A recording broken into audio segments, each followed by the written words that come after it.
A paz do Senhor Jesus. Este amém foi para mim, a gente vai melhorar. A paz do Senhor Jesus. Que bom retornar a esta casa. Que bom retornar a esse altar. Que bom retornar para poder dividir esse tempo com vocês, viver esse tempo com vocês e ser abençoado com vocês também. Aproveitando que você está em pé, eu já quero convidá-los para uma leitura bíblica. Dentre muitas leituras que eu poderia fazer nesta noite, provavelmente essa deva ser a leitura perfeita, ideal, para nós refletirmos nessa noite. Evangelho de Jesus segundo escreveu São João, capítulo 15, versículo 15. Capítulo 15, versículo 5, perdão. Obrigado, pastor Ezequiel. Obrigado por uma vez mais permitir que eu esteja aqui com vocês. Obrigado, Rodrigo, por tudo, por toda a movimentação que fizeram ao longo desses dias. Eu deixo uma parte do texto para você, sabendo que o vosso trabalho não é vão no Senhor. Há um registro na eternidade, há um registro no céu, e esse ninguém apaga, esse ninguém tira, ninguém rouba. Deus abençoe. Marcos, obrigado pela ajuda aí, pela cooperação. É o Edson Marcos. É Edson Marcos. É dois nomes bonitos, né? Eu com o nome desse, Romildo Benedito, e ele com Edson Marcos. É brincadeira, né? Trocar pelo menos um desses, né? Você quer ficar com o Benedito? Não quer, né? Louvo a Deus pela vida da Cristiane, minha esposa, que dessa vez se faz presente. Deus abençoe a sua vida.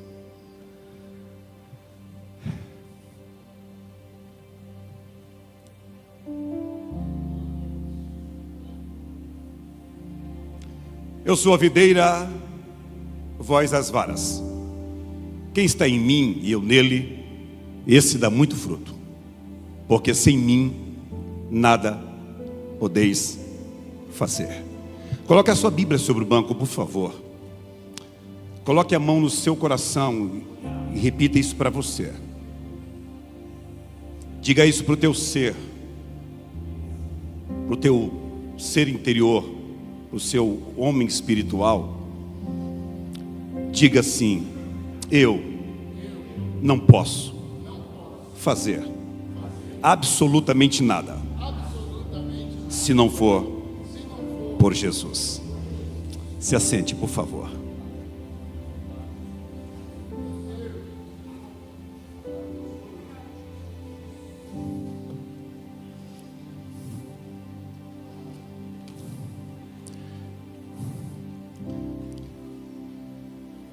Um tema foi sugerido para pensarmos juntos, visto que a gente está num culto denominado e intitulado culto missionário.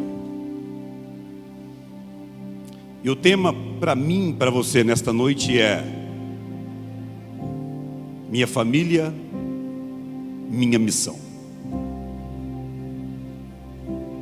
Eu sei que é necessário que nós envolvamos pessoas para ir além do nosso país, atravessar o oceano, pregar o evangelho a outras etnias, outra nação, outra língua, outra realidade.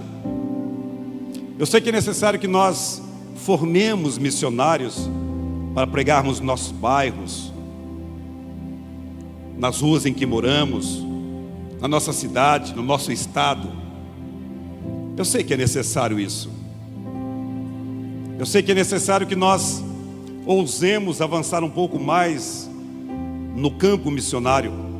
Investamos um pouco mais, não apenas dinheiro, mas investamos a nossa emoção, nosso sentimento, nossa sabedoria, os nossos recursos.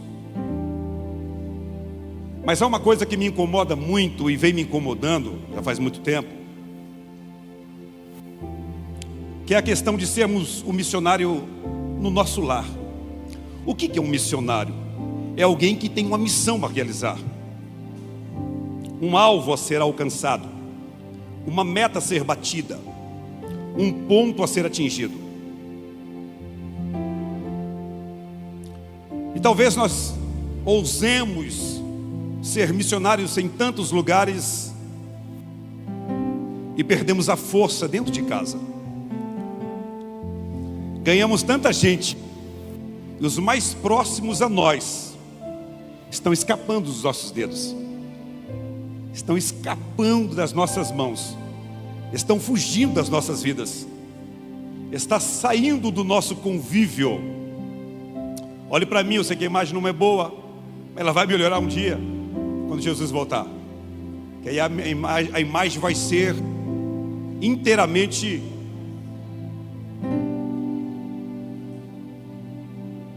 fala, Cristiano. HD. Eu ia dizer analógica.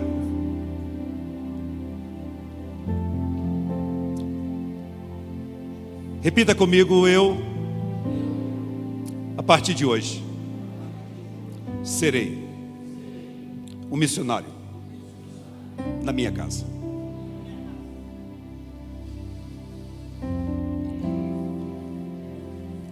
Por que li esse texto? Porque a fala final de Jesus é a realidade que a gente precisa viver. A fala final de Jesus é a ferramenta,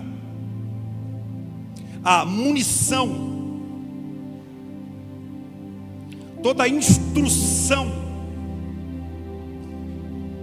toda a preparação que eu preciso está exatamente nessa fala final de Jesus.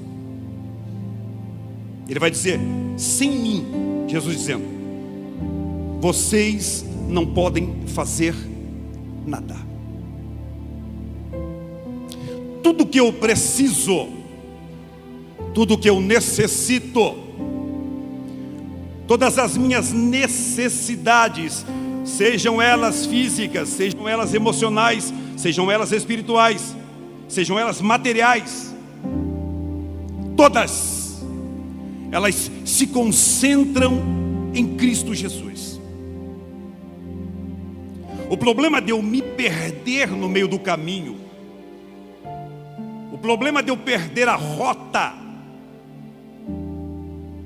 sair fora da direção, é algo muito claro de que Jesus não mais está em mim como um diretor.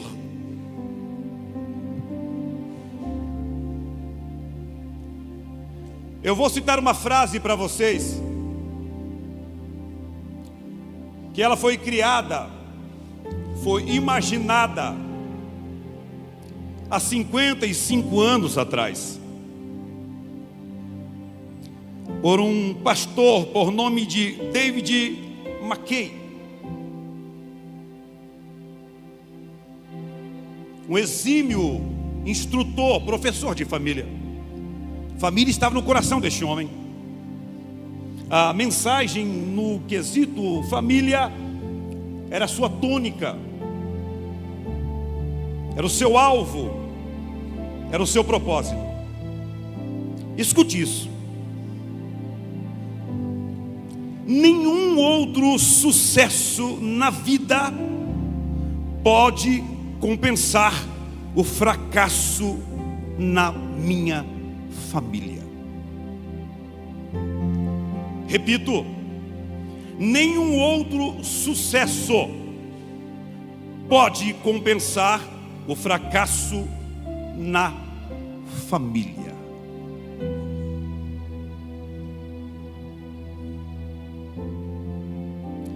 O que é o sucesso?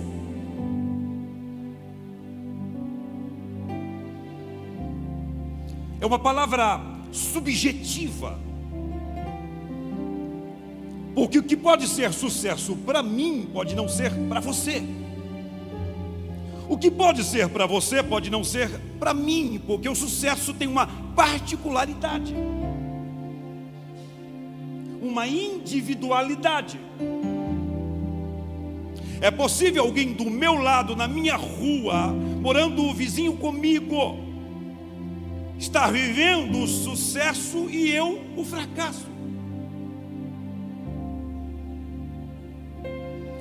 Mas para a gente entender um pouco o que é o sucesso, é a realização de um objetivo, a conquista de algo desejado. É quando eu alcanço a minha meta, eu vou dizer: alcancei o sucesso, estou vivendo o sucesso. Por que é que a frase vai definir desta forma que nenhum outro sucesso pode compensar o fracasso na família? Porque família não é um projeto humanamente falando. Família não é a ideia do sistema religioso. Família não é resultado de uma mente nervosa, por mais brilhante que seja. Família não se trata de coisas, não se coisifica, não se materializa. Carro não é família, casa bonita não é família, guarda-roupa cheio de roupas importadas não é família, despensa cheia não é família, o melhor sítio, o mais bonito, luxuoso sítio não é família. Isso são coisas. Isso não expressa nada senão o nada.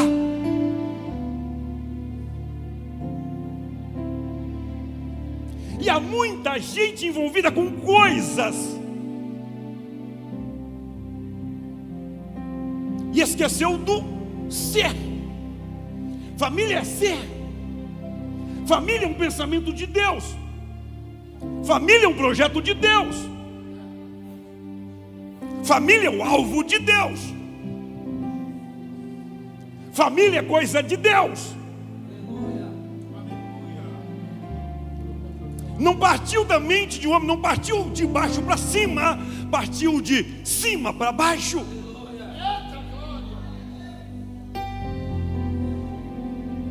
É Deus que constitui a família. Ela é uma constituição divina. Por isso estou dizendo que nenhum sucesso, por mais brilhante e grandioso que aparenta ser, não vale a pena em detrimento do fracasso da família. Ô irmão, vai apertar um pouco hoje. Briga com o Rodrigo depois.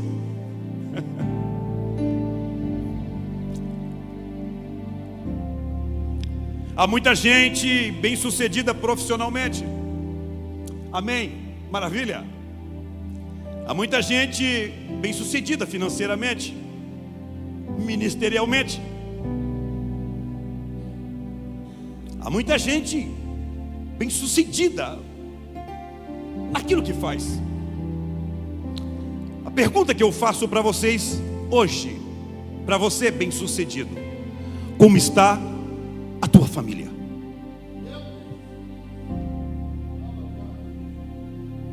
É possível a gente ganhar aplausos lá fora.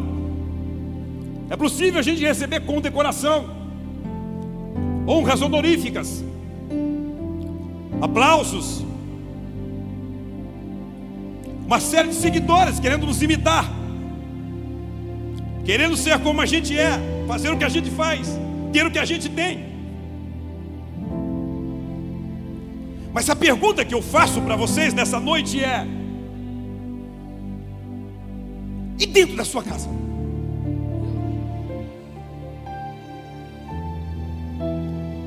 Que mérito daria para você? De 1 a 10, que número eu daria para você hoje? Enquanto a gente está buscando méritos, usando a nossa energia, usando tudo que temos, a alegria, a motivação, a força, o entusiasmo, o ir para frente, enquanto isso ocorre, é possível que o meu lar está gritando por socorro.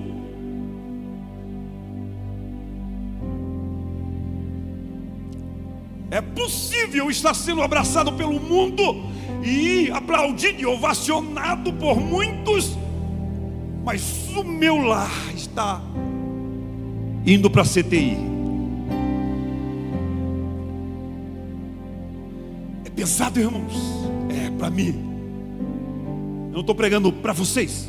Eu não sou um super-homem. Não sou um homem de aço, não sou insensível, não vivo numa esfera acima de vocês, estou na mesma dimensão que vocês. Enquanto prego para vocês, prego para mim. Enquanto prego para mim, prego para vocês.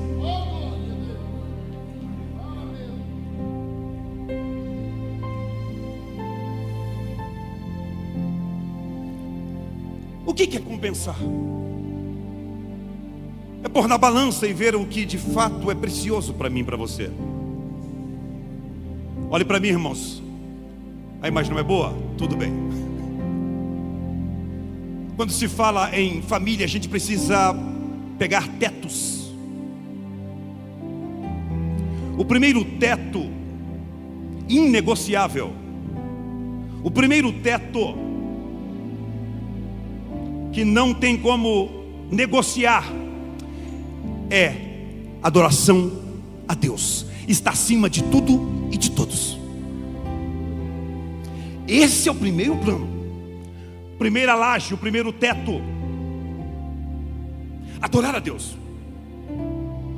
Se eu for expulso pela família, eu vou ter que ter uma opção. E a opção é Deus. Se me rejeitarem, eu terei que ter uma opção. E a opção é Deus. Se não me quiserem mais nesse ambiente, eu terei que tomar uma decisão. E a decisão é Deus. Segundo teto. Família. Não dá para trocar a ordem das coisas. Se isso acontecer, as estruturas desse alicerce, dessa instituição divina, vai ruir. Pastor, mas eu preciso me envolver com o meu trabalho, porque o meu trabalho é o que eu dou suporte, eu dou coisa para eles. De repente o teu filho não está querendo coisa, que é o teu abraço. De repente a tua esposa não quer coisa, não quer a televisão nova, não quer a troca do guarda-roupa, quer um abraço teu.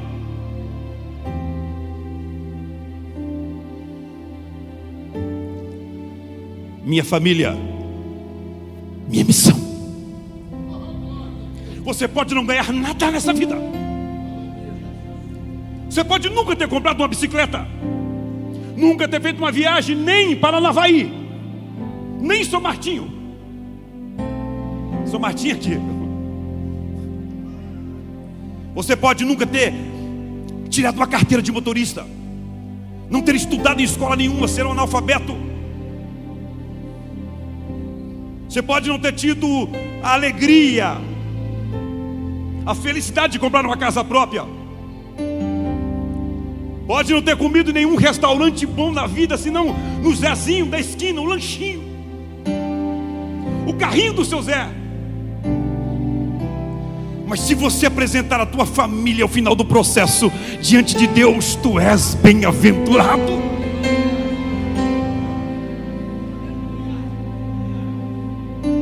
O que Deus reservou para mim e para você está além de carro, de moto, de bicicleta, está além de casa, está além de apartamento, está além de fazenda, está além de gado, está além de coisas.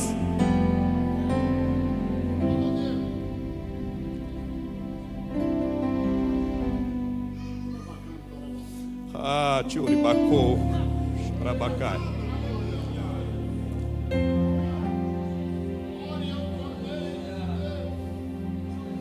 A gente nunca viveu tamanha banalização pelo casamento. Se casam, então de crente, se casam pensando já em divorciar, já casando, estudando como é que faz o divórcio. Misericórdia.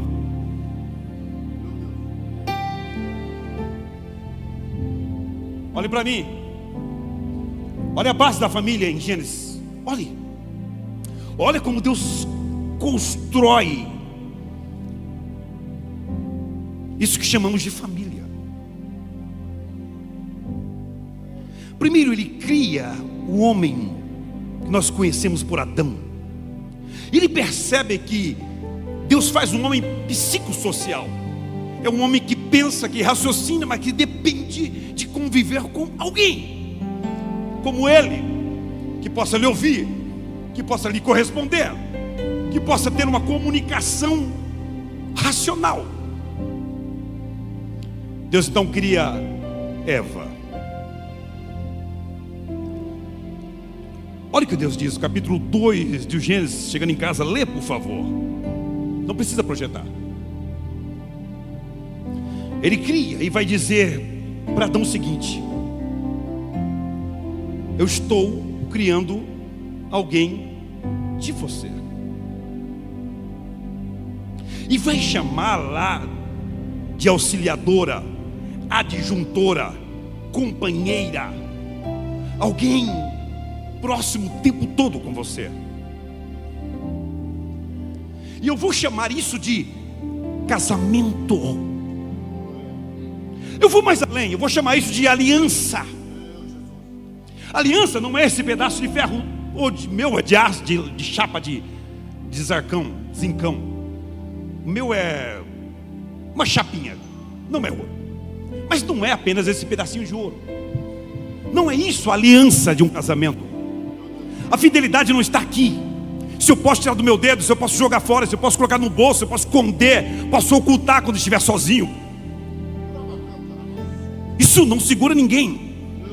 A aliança que Deus faz está presente o homem que ele cria Adão, a mulher que ele cria Eva, e ele celebra o casamento, chama mais dois seres para se fazer presente nesse casamento, chamado Jesus e o Espírito Santo. A Trindade se reúne. É o casamento mais lindo que já houve nessa terra. Nunca se tem uma testemunha tão poderosa diante de um homem como Deus presente. Não se banaliza isso. Não se troca isso como se troca de camisa. Não se troca isso como se troca de sapato. Não se troca isso como se troca de carro. Não gostei do carro, já não está bom. Vai embora. Não. E Deus vai dizer o seguinte: eu crio homem, eu crio mulher, eu crio macho, eu crio fêmea. Heterossexual, ou seja, um homem que tem atração por o sexo oposto. Depois ele vai dizer, além disso, é monogâmico, ou seja, apenas uma mulher, ou seja, para a mulher apenas um homem. E mais, é indissolúvel, não se derrete com o tempo, não se dilui por qualquer coisa, não se esborroa e fragmenta pelo tempo. É algo sólido. Mas uma pergunta eu faço para você: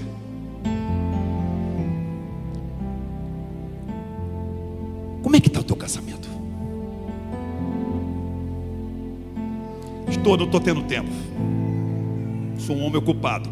Parabéns para você. Não tenho tempo, o negócio é grana, ganhar dinheiro, tem um projeto aí.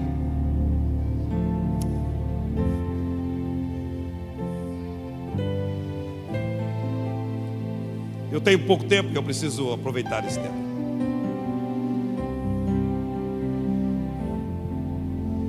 Como é que está a relação familiar? A pergunta que eu faço para vocês hoje, eu tenho uma filha. Nós temos uma filha linda, parece o pai. Mentira, é a cara da mãe.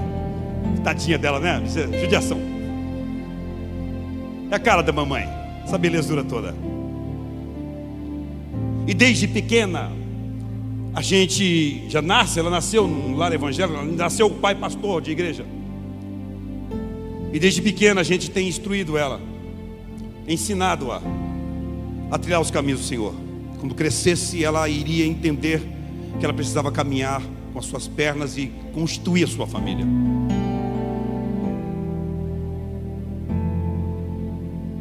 E a pergunta que eu faço para vocês: a minha filha hoje está na Central, ela é da Central, Assembleia de Deus Central Londrina, canta em alguns grupos. E um dia desse a gente vai trazê-la aqui para cantar, pastor. É uma bênção, bênção a menina que canta, abençoadamente. Eu tenho vergonha de cantar perto dela, Cristiano então mais ainda. Mas a gente tem que cantar, tem que arriscar. A pergunta que eu faço para vocês hoje, pais: aonde estão os teus filhos.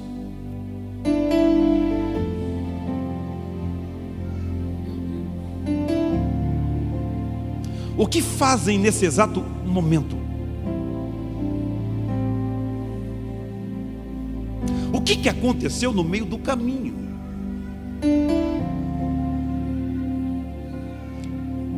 Eu faço trabalho em penitenciária, fiz casamento em penitenciária,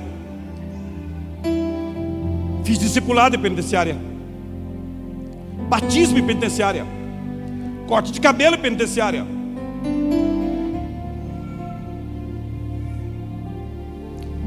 E o maior número de detentos lá são filhos de crentes, ex-crentes, ex-evangélicos, músicos. Gente que nasceu no berço evangélico. Chama Moisés, chama Paulo, chama Pedro, chama Tiago, chama Lucas.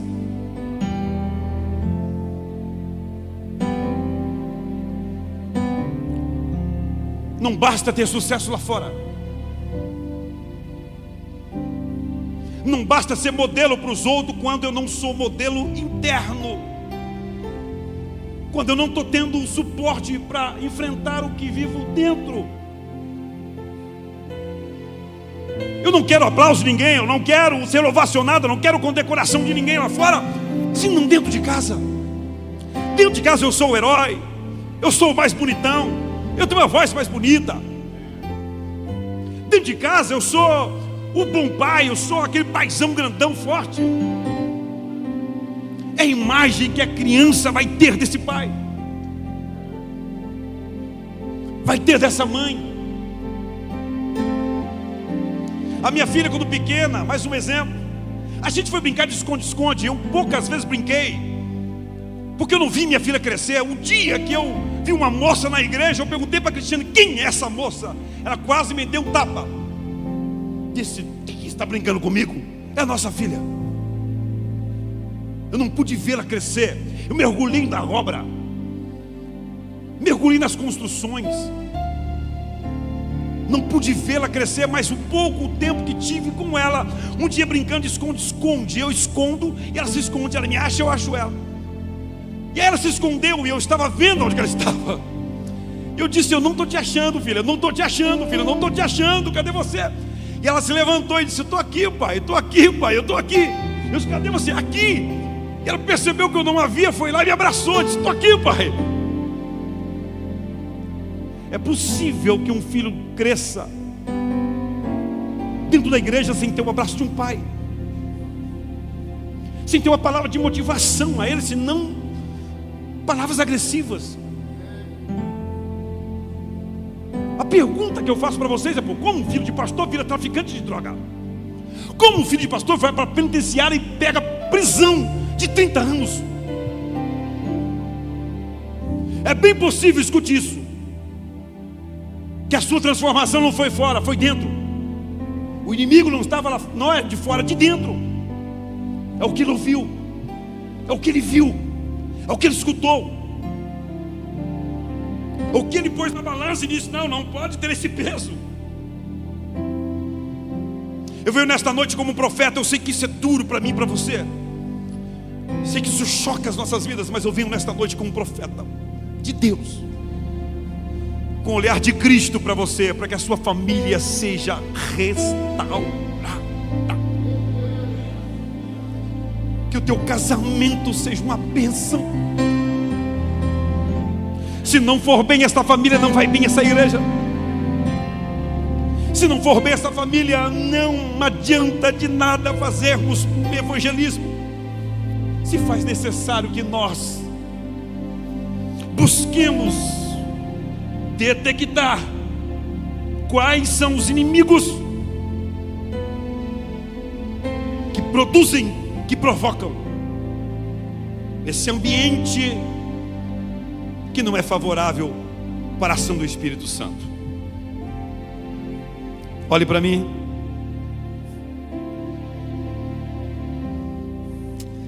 Eu vou terminar nesta noite com algo que dói demais. Nós temos ações diferentes de inimigos. Nós temos inimigos externos, esse que a gente sabe quem é. A gente sabe, Satanás é o inimigo da família.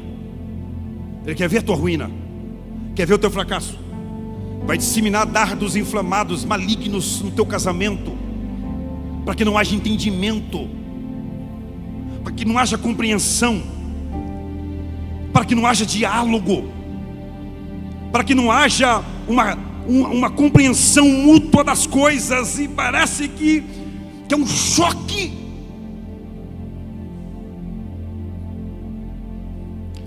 Esse inimigo, a gente sabe. Nós temos outro inimigo chamado lei do Estado. Leis que são criadas contra a família. O banalizar a família, trocando os papéis, trocando as figuras. Nós sabemos que existem leis do Estado. Uma delas é a igualdade de gênero. A gente sabe sobre isso, mas eu não quero falar sobre isso hoje. Eu quero terminar a minha fala falando de 3 inimigos internos, imperceptíveis algumas vezes, mas reais.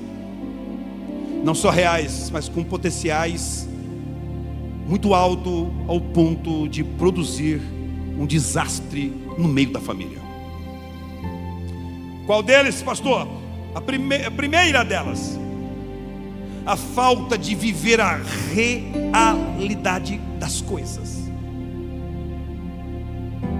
Olhe para mim. Tem muita família enrolada, endividada, arrebentada. Cartão, todos eles estão arrebentados. Desespero só.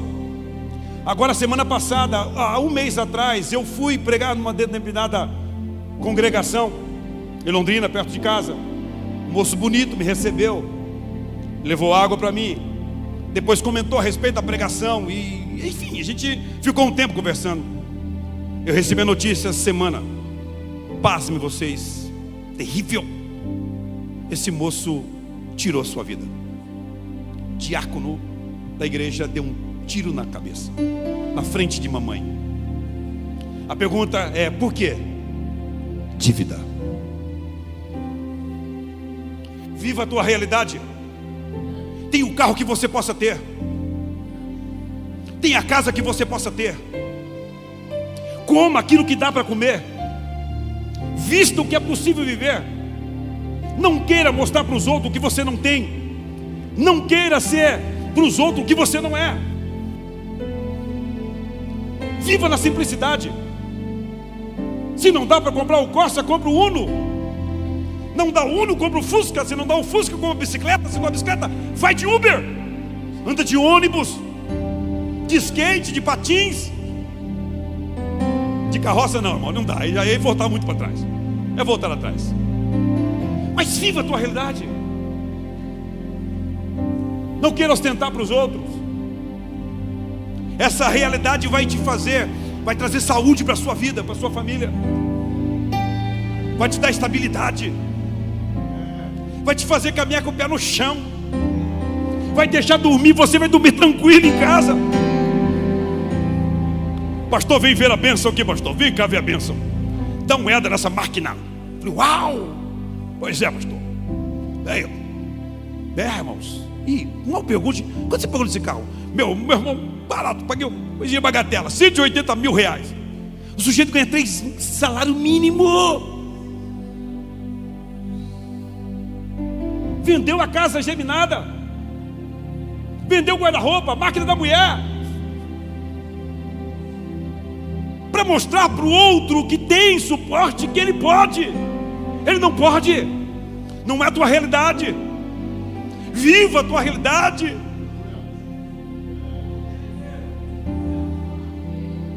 E a tua interna vai ser mais sadia, que é um outro inimigo.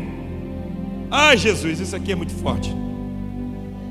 Falta de comunicação.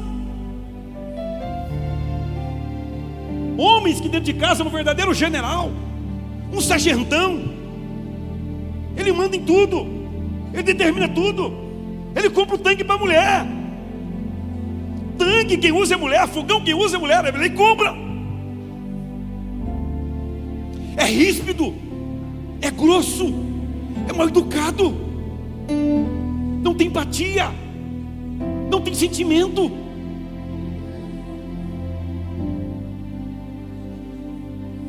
Não tem consideração.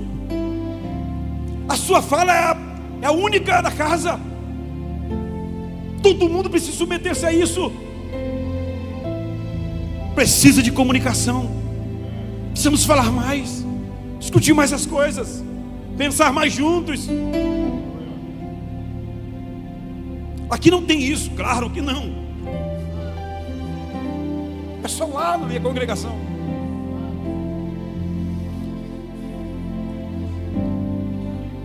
Falta de perdão. Filhos magoados com o pai. Pais agressivos aos filhos, que humilham, proferem palavras pesadas, desacatam na frente das pessoas, tratam como se fosse um objeto dele. Filho não é teu, não é meu, não é nosso, é de Deus, é a herança do Senhor. Ele te deu para cuidar apenas. Você não é dono dele. Moços hoje, homens que têm ódio do pai, tem raiva do pai, não suporta vê-lo, não pode ouvi-lo. Mas hoje, em nome de Jesus, o sangue do Senhor deva descer sobre nós, nos banhando, purificando a nossa alma, causando em nós uma transformação dentro de casa, na nossa realidade.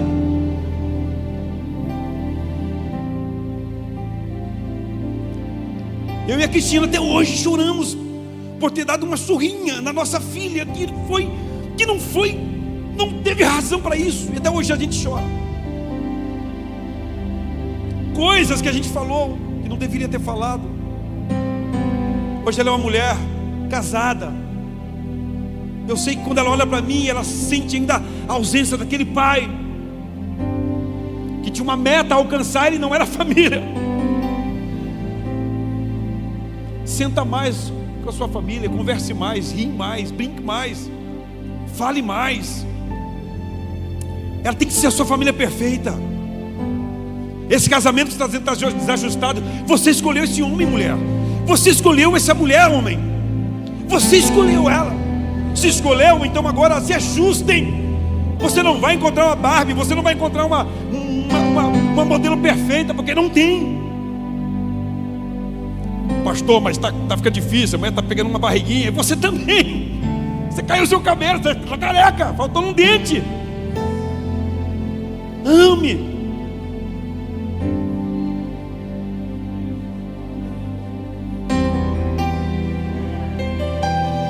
E por fim, falta de perdão. Esposas são magoadas com o marido. Talvez ele nem saiba disso. Esposos que são magoadas com a esposa, talvez elas não saibam disso. Isso impede a oração. Isso interrompe a ação do Espírito Santo. Isso não permite que o Espírito Santo comunique comigo e com você numa situação dessa. Para você ter uma ideia, Pedro vai escrever, olha para você a gravidade das coisas, que por falta de sexo, vai dizer a Bíblia que a oração desse homem ou dessa mulher não é respondida por Deus. Imagine de perdão. Peça perdão. Pastor, não, eu sou durão, pastor, eu sou do tempo das antigas. Que antiga, irmãos? Você precisa ir para o céu. Você tem que ser salvo. Peça perdão. A pessoa tem 60 anos, pois é, então peça 50 anos de perdão para ela. Ou ela para ele. Alguém perguntou para o japonês: Acaba de chegar do Japão. Claro, o japonês chega no Japão. Ele ficou 25 anos no Japão. E já aí veio para completar, para festejar 50 anos de casamento. Aí o repórter perguntou: escuta, seu Miyagi, fala para mim qual que é o segredo do senhor viver 50 anos, uma longevidade dessa, e estarem juntos aí sorrindo, alegre, feliz, está formoso, está com o rosto bonito. Ele disse: o segredo é que é o seguinte, eu fico 25 anos no Japão, ela no Brasil. Depois ela fica 25 no Brasil e eu no Japão.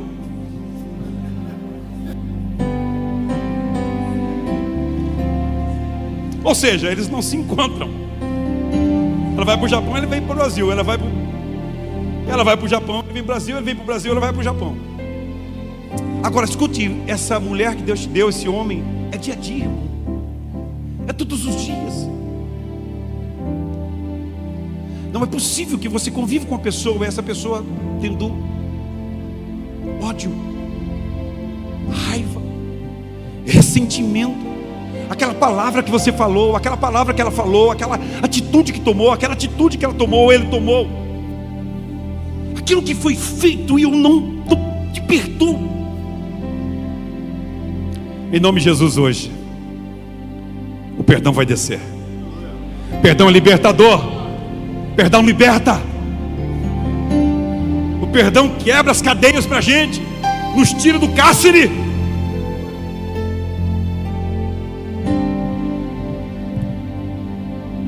Inimigos que rondam a nossa vida, falta de fidelidade, quebra de aliança, mentiras, desconfiança, acusações, ciúmes desproporcionais, pornografia, adultério. São inimigos que vai minando as forças familiares, que vai arrebentando as estruturas dessa família. E quando a gente menos pensa, estão destroçados, sem chão, sem norte, sem rumo. Mas hoje eu venho ler com vocês novamente. Você disse para você que sem Jesus você não tinha como fazer nada. E a gente vai declarar esta palavra dizendo: Jesus, socorre-me, ajuda na minha família, ajuda os meus filhos, salva se estiver desviado ou afastado. Senhor, se caiu no álcool, liberta. Se foi para as drogas, liberta. Se foi para o crime, tira de lá. Esse marido que não está querendo mais nada, Senhor, traz de volta, liberta ele. Essa mulher que está querendo e usando os meios para sair desse casamento, Senhor, segura, ajuda. E Ele vai estender as mãos sobre nós. Eu quero orar com vocês. Eu quero orar com vocês. Eu queria convidar você a vir à frente. Todos os casais e famílias, por favor, vindo aqui, para a gente fazer um clamor a Deus, repreender a ação do inimigo, repreender os dados inflamados do mal, repreender toda ação maligna sobre a nossa casa, sobre a nossa família, sobre o casamento, sobre a relação familiar, de pai e filhos, de mãe com filho, de filhos com mãe, até com sogra, irmãos. Perdoa tua sogra em nome de Jesus. O sogro também.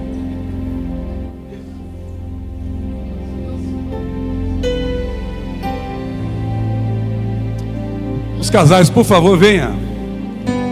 Os pastores vão estender as mãos sobre vocês. E nós vamos pedir que o sangue do Senhor Jesus desça sobre nós.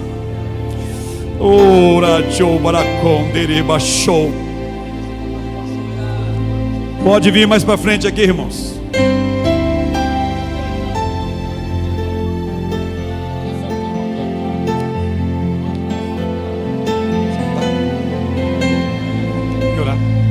Vem orar.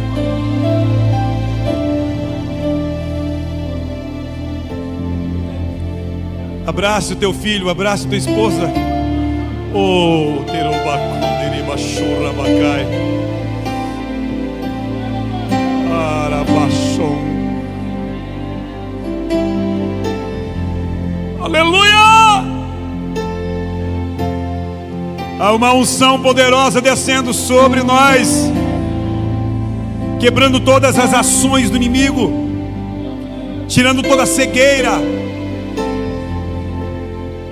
Todo dardo que é lançado está sendo destruído agora, e o sangue do Senhor Jesus está sendo derramado sobre nós, cobrindo a nossa casa, cobrindo os nossos filhos, cobrindo os nossos sonhos,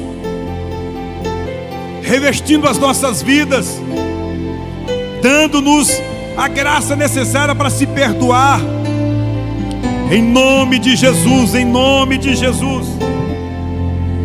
Pai, no nome santo, nós oramos neste momento, diante de tudo que foi ministrado, Senhor, aos nossos corações.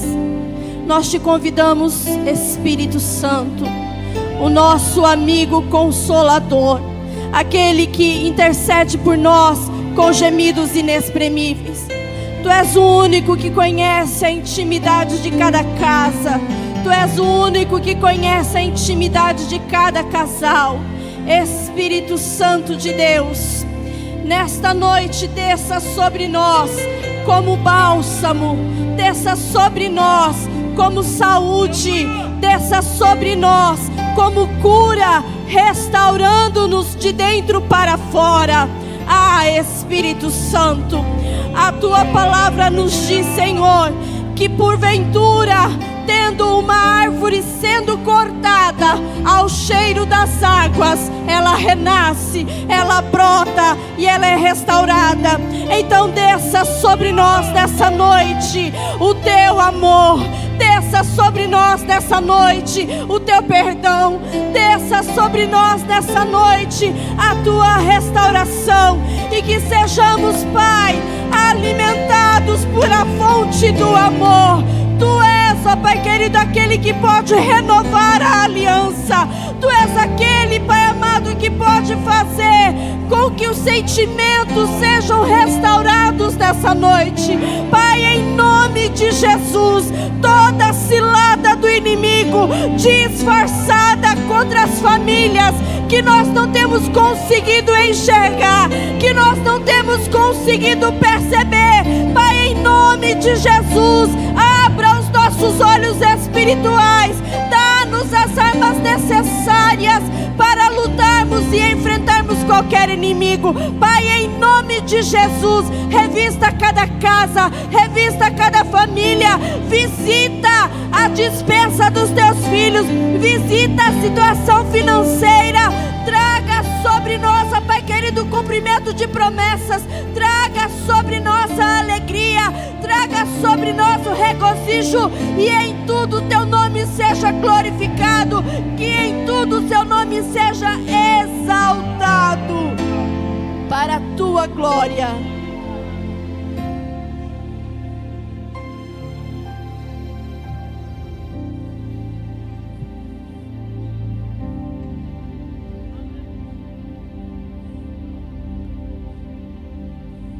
Dê um abraço aí, meu irmão, na sua esposa.